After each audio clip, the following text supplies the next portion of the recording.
Привет, друзья! Продолжаем мы, теперь уже честно, более, наверное, такой современный и интересный проект, рассказ про матчи Магнуса Карлсена, матч с Фаби. И вот наконец-то после первого вступительного видео до партии мы добрались. Первая партия матча. Фаби играет белыми, Магнус черными. Если первое видео вы посмотрели, вы в курсе уже наших дебютных планов. И все, в общем, начинается довольно неплохо. То есть, действительно делает Фаби ход h3, который на тот момент, он на самом деле играл так и до матча, именно не раз и не два.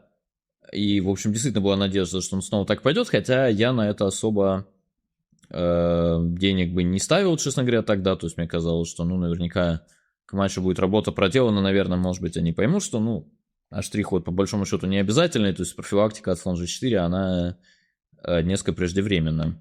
Но так или иначе, в общем, выходит Фаби так же, как выходил все время до этого. Получаем мы свою вожделенную, значит, линию с конь d7. Очень много мы ее смотрели, Магнус доволен жизнью. Значит, следует самый естественный и правильный ход слон e3. Пешка идет на e5. То есть, вот как я уже говорил, принципиальным для нас моментом вообще в этих Иерусалима было именно, что наша пешка должна стоять на e5. Везде мы как-то пытались эту структуру получить, там хорошо ли, плохо ли. Хотели играть с пешкой на e5 своей всегда. Фаби тут сделал рокировку, но мы смотрели главным ход ферзь d2. Я посмотрел по файлам, в принципе, довольно логичный ход. То есть там белые где-то хотят слон h6 пойти. И вот мы собирались здесь играть h6, рокировка b6. Также примерно, то есть именно по этой логике Магнус партии пойдет b6. Вообще, мне кажется, интереснее смотреть партии, именно зная что-то про подготовку.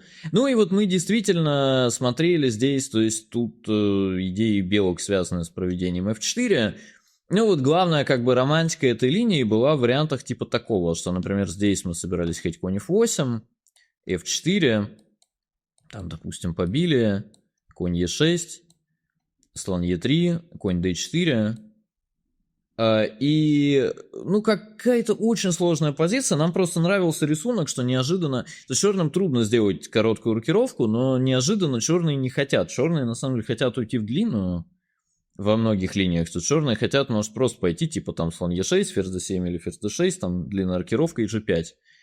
И белым не так просто. То есть, например, если делать какой-то естественный ход конь f3, можно вот просто побить, ладья бьет f3, например, слон e6, ладья f1, там, да, белый как-то, допустим, и g5 просто.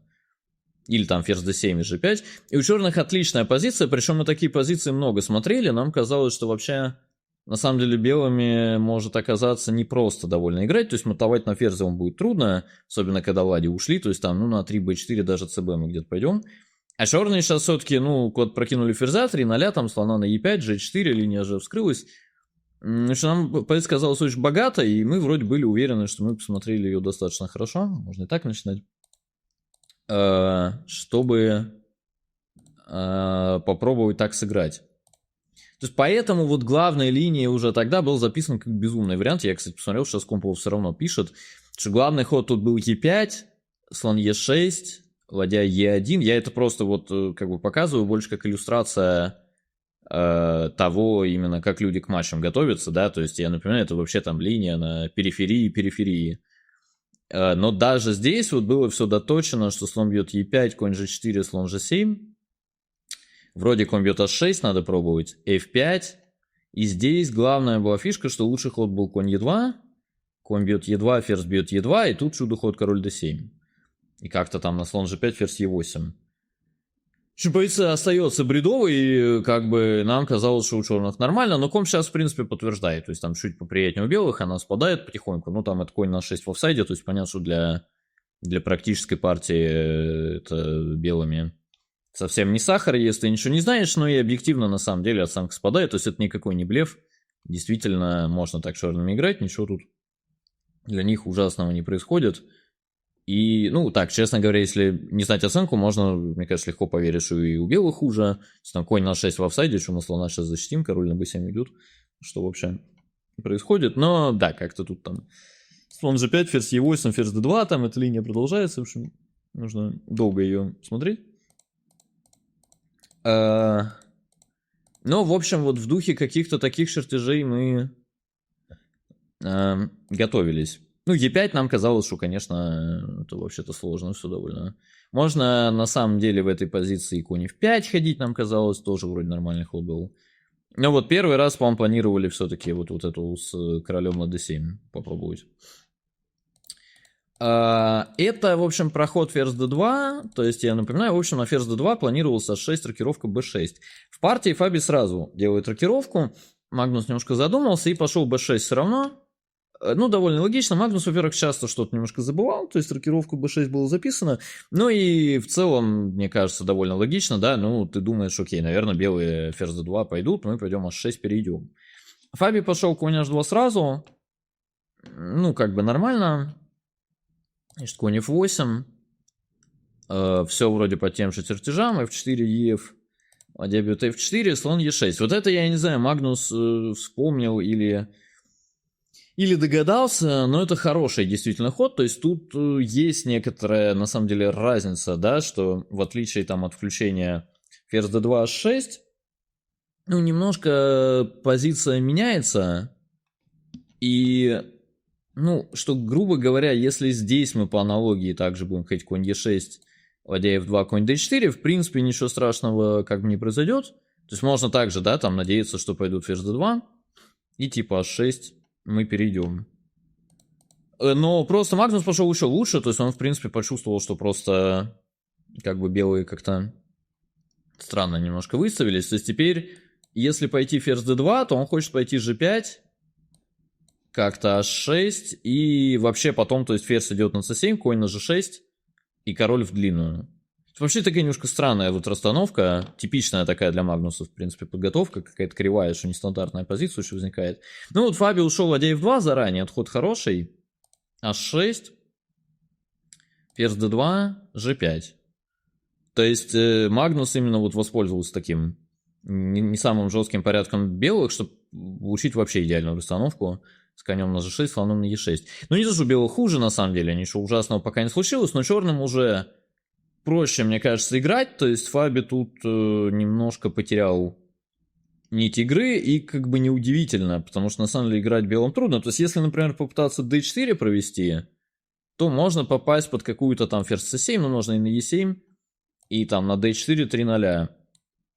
У черных едва ли не лучше, то есть там конь идет на g6, где-то побьем cd, да, там пункт e5. Надо делать какой-то ход, Фаби пошел ладья а f1, ну, такой ход его трудно осудить. Но Фаби, мне кажется, пока, то есть он играл, как бы, что не всем понятно, что делать. Он как-то просто пока ходил вперед, что где-то, ну, там, с двое из ПФ, может быть, конь e2, конь g3 поведу, может, конь g4, конь f6 прыгну. Что по логике черные там как-то странно стоят по 8, что-то у белых должно пройти. То есть, мне кажется, он так не всем понимал, что делать дальше, и просто пока ходил куда-то там вперед. Магнус пошел ферзь d6. Ход хороший, то есть ферзя надо куда-то убирать, как бы все равно пункт g3 берется, да, там на случай где-то конь e2, g3 перевода. Фаби пошел конь g4, это правильно. Магнус быстро сделал длинную. Ну и вот тут перед белыми встал неприятный вопрос, то есть, ну вот обратите внимание, какая нестандартная позиция, да, особенно для первой партии матча. Это Магнуса, кстати, всегда отличало, то есть вот эту мысль он повторял не раз, что вообще первую партию, первого матча на первенстве мира очень тяжело играть. И он всегда старался в первой партии как-то вот максимально сложную позицию создать, да, то есть даже с черными там выйти на борьбу, что он считал, что на претенденте вот именно дополнительное нервное напряжение, и что там где-то дальше можно будет играть поплотнее, может быть. То есть там с Яном, например, тоже, я помню, что в первый же белый, там вот мы играли этот очень острый там гамбит в Каталонии, что он тоже считал, что в принципе лучше сыграть его на старте, да, пока как бы претендент еще, может быть, не вошел в матч. Ну, короче, тут белыми, да, на самом деле трудно довольно. Ну, надо вроде ходить Е5, но это, ну, подразумевает очень сложную какую-то идею. То есть смысл в том, что если слон бьет Е5, ну, или можно ферзь c7, конь e4, слон бьет Е5, в принципе, неважно, что возникает какая-то такая позиция, то есть белые так жертвуют пешку. Ну, и вот здесь, например, типа ферзь Е1 очень умный ход. Но это невероятно сложно, то есть идея в том, что слон d2, слон c3 белые хотят, то есть, например, если пойти f5, f5 ход, наверное, лучше, слон d2, теперь на fe слон c3, там на ладья d4 висит на f8 еще, а иначе висит на h8, То есть черным надо убирать ладью. На самом деле, даже если до этой позиции досчитать, вот белые ходят конь f6, ладья g6, и типа конь g4, ну даже это, то есть надо оценить еще, что у белых вот эта позиция не хуже. Что белые так пожертвовали пешку, чтобы просто встать вот с конем на e5, там ферзь e1, ладья e2, что типа это полная компенсация. Ну, наверное, когда ты уже смотришь на эту позицию, наверное, можно в это поверить, хотя и это, на мой взгляд, не очевидно. Все-таки у черных ничего не висит, король вроде там надежно стоит на b7. Ну да, белые красиво встали с конем на e5, но не совсем понятно, как бы, что они дальше хотят. Ну, то есть дальше белые хотят типа А3, b4 начать ходить, как я понимаю. Ну, в общем, понятно, что это решение очень сложное, как бы осудить Фаби за то, что вот именно, особенно в первой партии, он не решился так играть, трудно, да, потому что особенно здесь, но все-таки пока всего поровну. И вот это и есть нервы, да, то есть черные вышли на какую-то большую игру, на самом деле уже какие-то силовые меры нужны, и ничего особо такого простого тут белым не предложить. Но вот Фаби в партии сделал ход конь f6, то есть он попытался типа сыграть плотно. Идея его в том, что если пойти конь d7, ну так и было. В партии, то есть коня на f6 действительно долго черным терпеть. Ну, во-первых, трудно, во-вторых, не понять зачем, да, то есть теперь если побить на d7, то просто побили, и на самом деле ни черным ничто не мешает просто начать там накатывать королевский, то есть черный поставит слона на e5, там ладью на g8, g4, и там, в принципе, оглянуться не успеешь, черные уже будут мотовать. Поэтому Фаби, то есть идея его была, конечно, в этом, он сыграл конь h5, слон e5 и g4 поставил. То есть такая это, ну, это, конечно, уже игра на отбой, по-своему, то есть это план такой блокадный, да, что, по крайней мере, мы там выставились по белым, мат нам сразу не дают. Ну, вот Магнус ходит f6, это, конечно, правильно, то есть слон там куда-то идет на f7, пока Фаби ходит b3, ну, b3 ход полезный, все равно где-то c4 черные могли пойти, то есть белые сейчас коня с c3 поведут на королевский.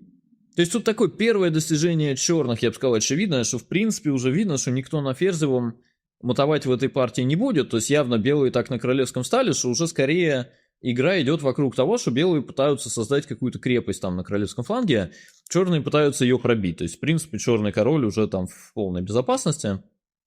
Белые скорее будут пытаться всеми выставиться на королевском как-то, чтобы не тянуть какой-нибудь прорыв. Ну вот в партии было слон f7, конь d1. Можно было конь b1 ходить, но что в принципе коня куда-то надо действительно вести, на c3 он ничего не делает, не то что с d1 он идет на какое-то конкретное поле, ну так, очень теоретически, может быть, белые пойдут, например, ферзь e2, уберут слона, конь e3, конь f5, белые пойдут, да, то есть понятно, что это все требует большого довольно количества времени, скорее всего этого не произойдет. Но тут Магнус сделал ход, который опять он как бы резко меняет характер борьбы, то есть можно было пытаться как-то медленно ходить туда-сюда. Магнус сыграл конь f8, что, ну, то есть просто черные не обращают внимания на действия белых, да, то есть черные хотят пойти там конь e6, побить на h5 и поставить кого-то на f4, там в любой последовательности. И как бы белые-то рассчитывали, что вообще пешка висит, Фаби ее и побил, это на самом деле правильно. Но тоже это вот типичная игра с Магнусом, что у него эти равные позиции какие-то все время, они для него хорошие. То есть он пошел конь e6, конь этот идет на f4, но опять черным на самом деле проще играть, да, то есть черные без одной, но как бы зевнуть могут условно только белые. Да, то есть у белых явно слабее король, где-то там h5 можно пойти, начать полиняшно подать, конь идет на f4, то есть у белых, ну, объективно не хуже, но, например, здесь первая линия компьютера, там конь d7, слон f4, конь f6. Ну, понятно, что не играют так люди. То есть, ну, например, это подразумевает, что там на h5 белые планируют уже жертвовать качество на f4. Ну, понятно, что сложно так играть. Фаби более человеческий ход сделал конь h5, этот ход нормальный. Магнус побил и сыграл конь f4.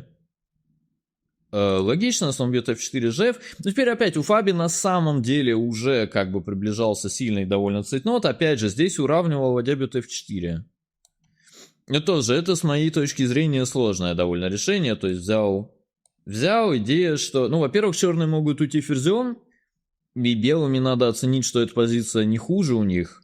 Для меня это, кстати, было бы довольно сложно, то есть не совсем понятно, да, материал примерно поровну, пешка за качество, но все-таки как-то белый король как будто в опасности, там линии вскрыты.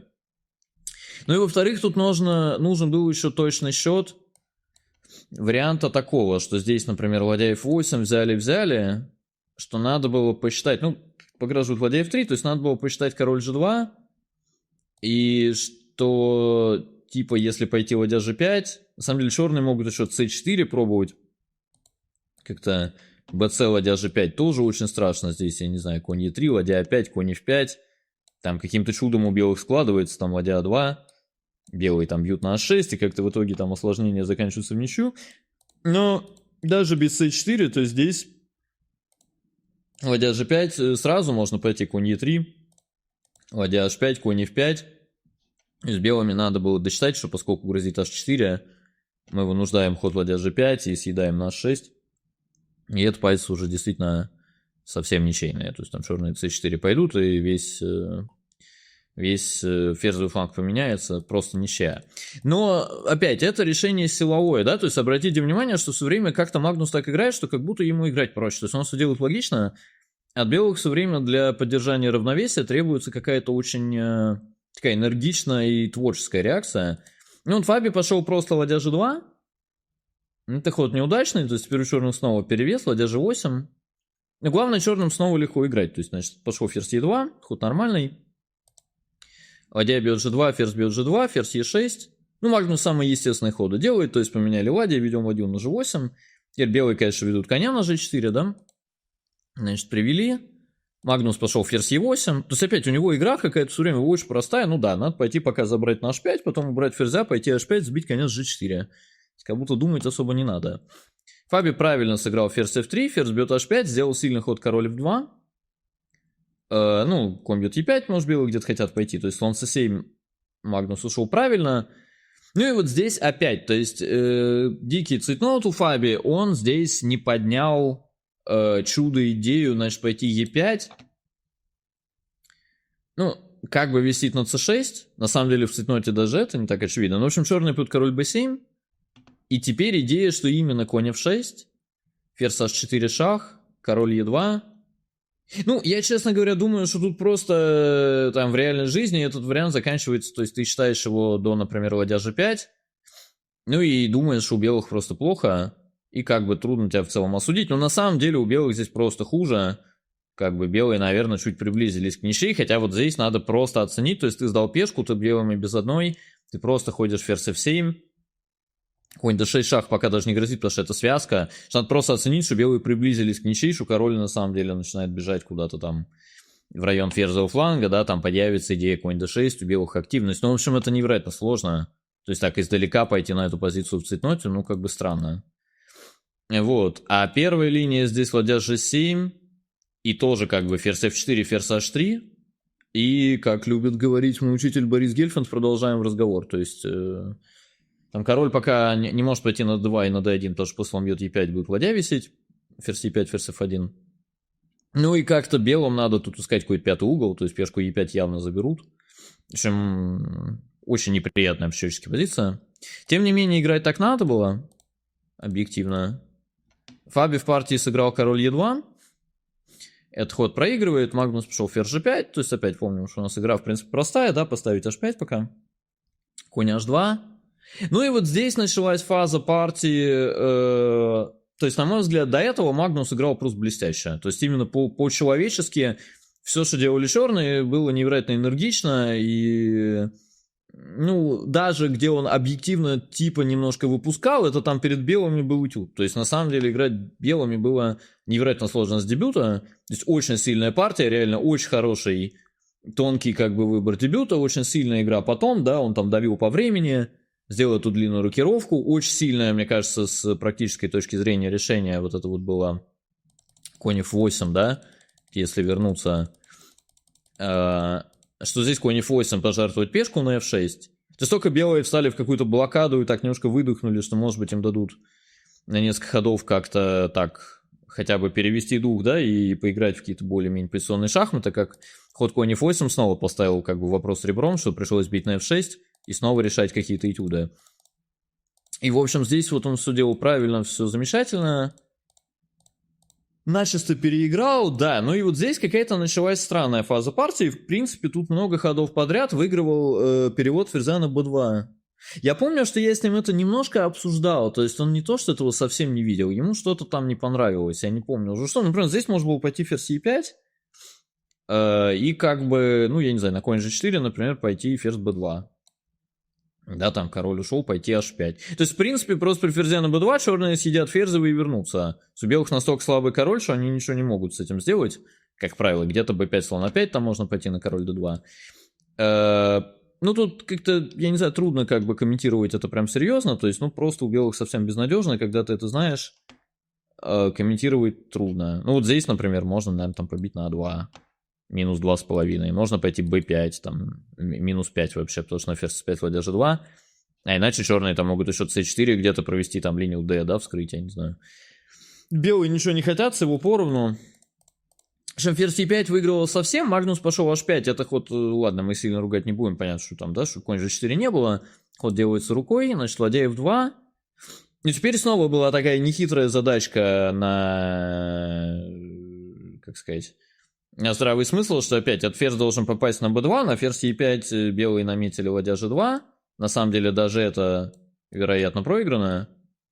И там черные много съедят, но главное, можно тогда просто пойти на g7, чтобы ладья g2 не было. А вроде по правилам g7 на b2 тоже можно пойти. И в принципе, то есть тут просто белыми, ну, как бы понятно, что играли лучшие шахматисты мира, они оба тут о чем-то там думали, да, но напряжение высокое, то есть что скорее померещилось. На самом деле, когда смотришь спокойно обстановки, даже не всем понятно. Ну, я не знаю, может ферзь бьет h5 Магнус не хотел давать. Но тут там любой ход вперед, ферзь c3, например. Ну, как-то я даже не понимаю, какой ход. На король d1, ладья, там, наверное, g1, можно ферзь a1, наверное, пойти. И на король d2 уже пойти, ладья g1. Никакого вечного шаха с той стороны никогда нет, то есть тут черные просто матуют. Если мы не зматуем сразу, где-нибудь слона еще подведем, там, не знаю, b5, слон a5 или слон e5, слон c3. Но видно, что совсем, не знаю, вот именно без, как сказать, без дополнительного напряжения, кажется, если честно, абсолютно очевидно, что у черных абсолютно выиграно. Ну ладно, он пошел в партии ферзь g1, фиг с ним, пошел.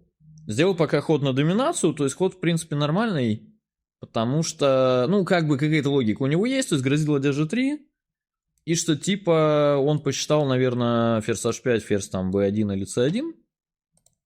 Решил, что вынуждает конь f1. Решил, в принципе, правильно. Но надо было тогда теперь пойти ферзь g7. То есть в этом была бы своя логика, что конь на f1, а не на h2. Ну как бы он дальше от блокадного поля f3. То есть это бы ничего не портило. Тут позиция остается абсолютно выигранной. Черные там этого ферзя постепенно заведут и победят. В партии Магнус пошел h4. Но это объективно грубая ошибка, которая там сильно выпускает. Ну, на самом деле, я думаю, что они оба зевнули, то есть они оба считали, тут у Фаби был еще дикий цветнос, что они оба считали, что на e5 ладья g5 просто.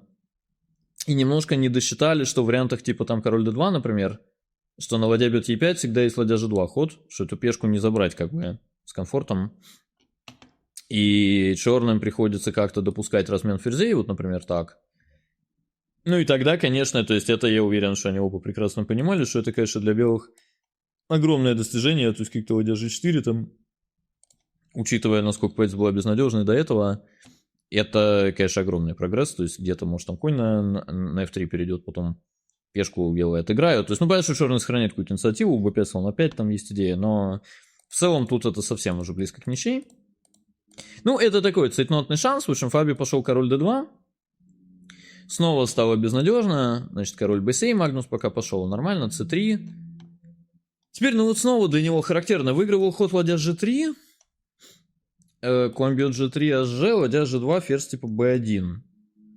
И как бы белый типа беззащитный, то есть просто идет какой-то накат, хотя, ну вот здесь я его как бы понимаю, то есть он любит выигрывать совсем надежно. Ну здесь как-то, да, не знаю, мы отдали качество, то есть, ну это как бы надо оценить, что вот мы отдали качество, мы тут просто будем делать какой-то ход типа b5 там. Компьютер как бы подсказывает, что у черных абсолютно выиграно. Ну, в общем, объективно да, но опять же, это первая партия матча на первенство мира, который тебя волнует. Магнус, кстати, сам матч считал, я вот это забыл сказать в этом, кстати, в первом ролике, что Магнус, с Яном, например, такого не было, то с Яном он был абсолютно уверен, что он выиграет легко. С Фабио он считал, что матч неясный, то есть он реально считал, что Фабио очень здорово играет, они очень близки в рейтинге, и у него абсолютно не было этого ощущения собственного такого явного превосходства, что он будет играть сам с собой, он так не думал. Вот, то есть он тоже как бы нервничал, и, конечно, он, в принципе, по жизни любит выигрывать именно как-то так простенько, то есть он тут пошел слон Е5, это на самом деле ничего не портит, просто ладья G3 совсем выигрывала, но слон Е5 более-менее ход в стиле Магнуса, король C2, ну и вот здесь тогда надо было ходить что-то типа B5, и уже если мы так начали выигрывать, ну вот как-то там проводить B4, да, потом где-то после CB, может быть слон D4, ладья G5, ладья C5. У черных по-прежнему абсолютно выигранная позиция, но это займет какое-то время. В принципе, вот такая реализация, она на Магнуса больше как бы действительно похожа. Обычно он в хорошем состоянии так и выигрывает. То есть даже в матче с Яном, например, там будут тоже партии, где можно было выиграть там счетом на 2 хода. Он выигрывал просто рукой там 20 ходов, но эти 20 ходов он делал идеально. Ну вот Фаби, на самом деле, в матче это одна из была тенденций, что Фаби очень цепко защищался, и Фаби, в принципе, за такую реализацию на глазок Магнуса в матче наказывал. И вот эта партия, в принципе, задала этот тренд. Ну, ферзь G7 Магнус пошел опять рукой, нам очень понятный ход, да, то есть мы давим на C3. Как бы хотим что-то там вызвать, какое-то ослабление. Белые пошли конь H2, правильно, и на самом деле надо было уже ходить обратно. Ну, понятно, что обратно ходить не хочется. Во-первых, конь F1 от повторения, но тогда снова выигрывает B5 уже, как мы знаем. А на конь G4 выигрывает пока ферзь A1, конь бьет E5, ладья G1. Но у Магнуса уже была какая-то идея, он побил слон бьет c3, и это все выпускает. То есть все-таки нервы сдали, причем 40-й ход. Ферзь бьет f4, слон d4, ферзь f7, король a6. То есть Магнус, видимо, оценил этот эндшпиль как перспективный. Но тут вот Фаби очень как бы жестко пошел, взяли. На самом деле всего поровну. Собственно, почему у белых хуже, ладья e2, да, пешка e идет вперед. Ну, Магнус, видимо, рассчитывал на ход ладья g3, он его и сделал, что он съест пешку. Но да, тут уже белые повели просто вперед пешку Е. Более-менее прямой вариант, ладью надо возвращать. Тут по-разному белые делали ничью. В том числе и линия Фаби вполне себе хороша, может не самая аккуратная. Но меняется на самом деле мало. То есть черным где-то все равно приходится переходить в ладейный эндшпиль, да, король b7 не пойти там из-за конь d6 шах. В партии пошел b5, но писали потом люди, что может король a5 было точнее. Ну, это все упирается, как бы может было точнее, но это упирается, то есть предел мечтаний черных это получить вот такой ладейный. Он все равно с довольно большим запасом ничейный. Честно говоря, потому как Фаби в этом матче защищался, думал, что он ладейный легко бы довольно удержал, но играли бы долго. Но они и в партии играли долго, с другой стороны. То есть в партии Магнус пошел b5, белые поставили b4, то есть вот поэтому типа король a5 может был чуть хитрее. ЦБ, АБ, побили на Е7, H2, и возник такой ладейный. Король b6, король c3, ладья d7, ну, в общем, да. Белые там где-то пошли d4, дальше мы смотреть не будем, они ходили там реально там под 50 ходов, абсолютно ничего не произошло. Партия закончилась в ничью, партия очень такая интересная. Мне, кстати, кажется, то есть в итоге, как мы знаем, в этом матче ни одной результативной партии не было, да, то есть было очень много боевых. Все равно все закончились в ничью. Мне, кстати, кажется, что тут многие матчи Магнуса так складывали, что либо туда, либо сюда. То есть, на самом деле, вот выиграй Магнус первого, и, в принципе, я не удивлюсь, то есть Фаби бы где-то пошел отыгрываться, Магнус бы, наоборот, перешел в режим вот этот, как бы, очень осторожный, и мог бы выиграть, мне кажется, еще довольно много партий.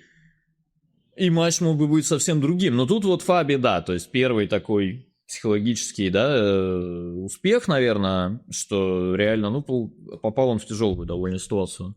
С дебюта, что это первая партия, Магнус сразу пошел вперед, получил выиграно, Фаби, тем не менее, как-то сжал зубы, защищался. Я помню, что мы были недовольны, то есть и Магнус был явно недоволен, то есть вообще его этот матч, ну, нервировал, наверное, не то слово, но он реально считал матч неясным, при том, что у него нет проблем с самооценкой. То есть там, допустим, когда потом он будет играть с Яном, там чуть ли не заранее, там, ну не чуть ли не, а так и было, что действительно заранее приезжали какие-то телевизионщики и снимали нашу подготовку, уже готовя фильм, что он уже как бы выиграл. И Магнус там нам заранее там говорил, что какая-то будет вечеринка по случаю победы, там мы ему говорили, что ты сначала выиграл, он говорит, да выиграю. Вот с Фаби такого и близко не было. То есть матч казался ему неясным, он был уверен, что много шансов не будет. Ну и, конечно, то есть послевкусие такое для Фаби хорошее, да, то есть это, ну, безусловно, там для претендента такая первая партия, это лучше, чем какая-то спокойная ничья белыми без событий. Он как сразу почувствовал борьбу, было неприятно, но тем не менее спасся. Мы были не очень довольны, но нас ждала партия белыми на следующий день. О ней мы поговорим в нашем следующем выпуске. А пока, друзья, спасибо за внимание и до новых встреч.